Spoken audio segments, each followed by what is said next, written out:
Welcome to Kenton's videos. Enjoy the video. You start by confirming the exact PUBG Lite version and game folder path. This prevents mismatches. Once done, copy original. Pack or config files to a backup location so you can restore if needed. You must use a Zero Recoil file that explicitly matches that version. Mismatches cause crashes. Make sure game is closed and anti-cheat is disabled if required by the procedure, then move to replacing files carefully, preserving file names and permissions.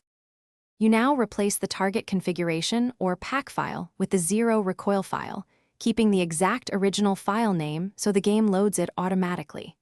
Once replaced, verify the file sits in the correct folder hierarchy and that no extra subfolders were added.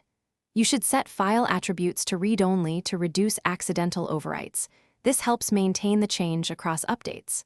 After that, double-check permissions and ownership so the game can access the modified file without errors.